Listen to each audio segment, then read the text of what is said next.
अंडमान निकोबार द्वीप समूह पर बनी सेल्युलर जेल आज भी काले पानी की दर्दनाक दास्तां सुनाती है। भले ही इसे राष्ट्रीय स्मारक में बदल दिया गया हो, लेकिन बटुकेश्वर दत्त और वीर सावरकर जैसे अनेक सेनानियों की कहानी आज भी यह जेल सुनाती है।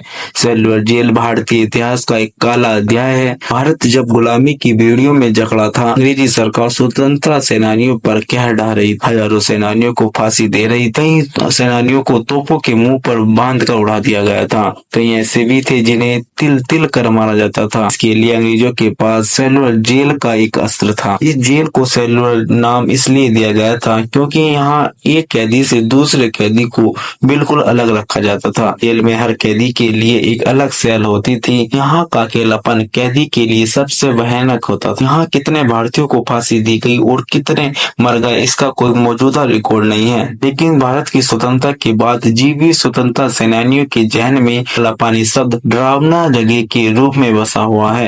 यह शब्द भारत में सबसे बड़ी और बुरी सजा के लिए एक मुहावरा बन चुका है। पोर्ट ब्लेयर सिटी में स्थित जेल की चार दीवारी इतनी छोटी थी कि इसे आसानी से कोई भी पार कर सकता था, लेकिन यह स्थान चारों ओर से गहरे समुद्री पानी से घिरा हुआ था। यहाँ से सैकड़ों किमी दूर तक पानी के अलावा कुछ भी नजर नहीं आता था। सबसे पहले 200 कैदियों को जेलर डेविड बेरी और मेजर जेम्स पेटिसन बोकर की सुरक्षा में यहाँ लाया गया था।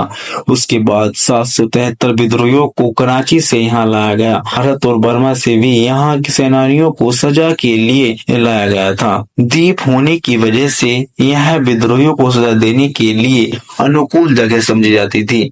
उन्हें सिर्फ समाज से अलग करने के लिए यहाँ नहीं लाया जाता था, बल्कि उनसे जेल का निर्माण, भवन निर्माण, बंदरगाह निर्माण आदि के काम भी करवाए जाते थे। यहाँ आने वाले कैदी ब्रिटिश शासकों के घरों का निर्माण भी करते थे। सेल्युलर जेल का निर्माण 1896 में प्रारंभ हुआ और 1906 में यह बनकर तैयार हुई। इसका मुख्य भवन लाल ईंटों से बना हुआ है जो बर्मा से लाई गई थी। इस भवन की 7 शाखाएं और बीचों बीच एक टावर है। इस टावर से भी सभी कैदियों पर नजर रखी जाती थी। ऊपर से देखने पर यह एक साइकिल के पहिए की तरह दिखाई देती है। प्रत्येक शाखा 3 मंजिल की बनी हुई है। कोई शयन कक्ष नहीं था और कुल 698 कोठरियां बनी थी। प्रत्येक कोठरी 15 बाई 8 फीट की थी, जिसमें 3 मीटर की ऊंचाई पर एक रोशनदान था। एक कोठरी का कैदी दूसरी कोठरी के कैदी से कोई संपर्क नहीं कर सकता था। जेल में बंद स्वतंत्रता संग्राम सेनानियों को बेड़ियों से बांधा जाता था। कोयलों से तेल पेलने का काम भी इनसे करवाया जाता था। हर कैदी को 30 पाउंड नारियल और सरसों का तेल पेलना होता था।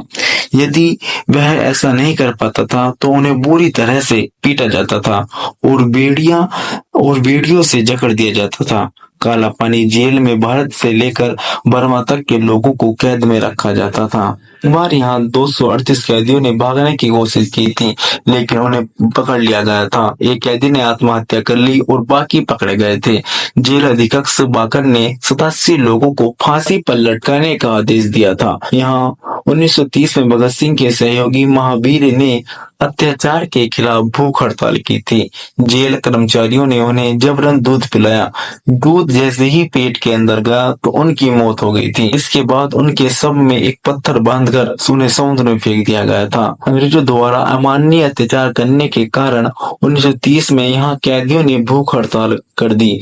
तब महात्मा गांधी और रविन्द्रनाथ टैगोर ने इसमें हस्तक्षेप किया, जिसके बाद 1937 से 1938 के बीच में यहाँ से कैदियों को स्वदेश भेज दिया गया था। द्वितीय विश्व युद्ध के दौरान जापानी शासकों ने अंडमान पर 1942 में कब्जा किया और अंग्रेजों को वहां से मार भगाया। उस समय अंग्रेज कैदियों को सेल्युलर जेल में बंद कर दिया गया था। उस दौरान नेताजी सुभाष चंद्र बोस ने भी यहाँ का दौरा किया था। विश्व युद्ध खत्म होने के बाद 1945 में फिर अंग्रेजों ने यहाँ कब्जा जमाया। भारत को स्वतंत्रता मिलने के बाद 1963 में यहाँ गोविंद बल्लभ पंत के नाम से एक हॉस्पिटल खोल दिया गया है।